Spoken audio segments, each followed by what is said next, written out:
So I am at Valmiki Gurukulam. Am I at a leading edge integrated gated community which has access to hundreds of acres of families living here, families thriving here?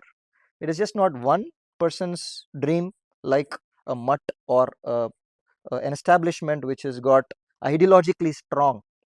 You have an ideologically strong place where things have to be done this way or that way or it's set of rules versus a family that is thriving. We're talking about 30 to 40 families we can have access to, and of which we filter the best of the best children who actually come here and learn in an integrated place under a pati patni, under a family, under a couple, right? So their life becomes a learning for everybody, the relaxed lifestyle that they have. And in addition to that, following every ritual, you can teach Ganesha Chaturthi on book saying wake up at this time, or you can live and show. You can teach Ugadi on paper, but you can live and show. You can teach Diwali, but every second. So the planning begins 3 weeks before, 4 weeks before any event for the real person who holds the house.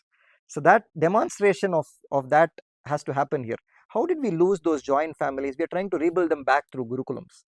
Access to understanding every child needs a chitti, chitapa, mama, mami, anna, anni. They have so many relatives around them here. So they feel very warm and comforted.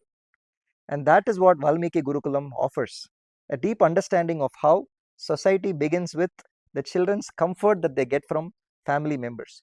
So when they have such a harmony, how will they now position them into strong leaders with scientific inquiry? Faculties are very important. As you know, indriyas, jnanendriyas, right? The karmendriyas and jnanendriyas, the shukshma shariram itself has got very deep philosophies on how your chitta, buddhi, manas, ahankar operates, and the knowledge in which the inquiries emerge. We often hear people say meditate, meditate, meditate and quietly go.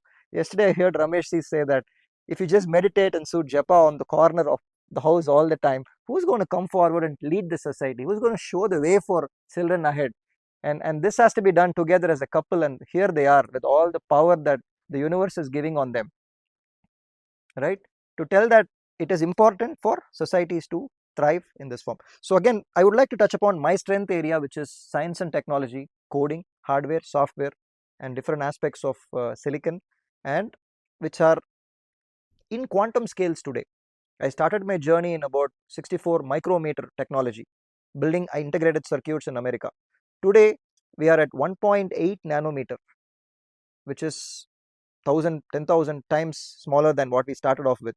At 1.8 angstrom technology, we are talking about quantum effects which are beyond science today.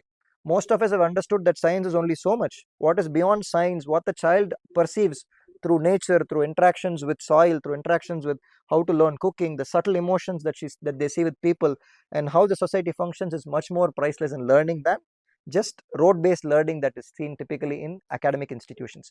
So Gurukulams, as you know, through the Yojana have approvals from Indian Institutes of Technologies. We have so many children studying at IIT Madras and all the other IITs, and I have students themselves who have never gone to school.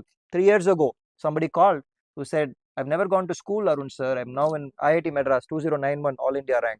Today, 300 students are studying in IITs who've never gone to schools. They're called unschooled, homeschooled, and everything. But Gurukulam schooled is awesome. Let us not homeschool the children with just two of you taking responsibility, but an integrated environment like this, you can community school them and look at them blossom in many dimensions, and specifically in scientific aspects that Rameshji and Swapnaji are deeply aspiring for. Rightly starting in the Vishwakarma aspects, which are hands-on across the variety of materials. They will be touching photons, they'll be touching quantum, they'll be touching the biophotons soon.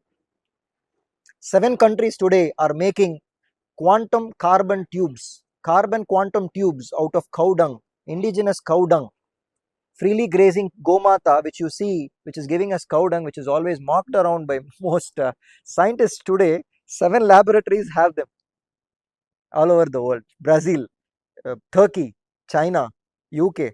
So to make cutting edge technologies, we need to work with the soil, be very affectionate with them, with the family members, and then build slowly on what we are good at and expose us to various Indic knowledge system. So I'm deeply honored to be invited here to talk to the fraternity, and glad to be presenting this to you all. Thank you.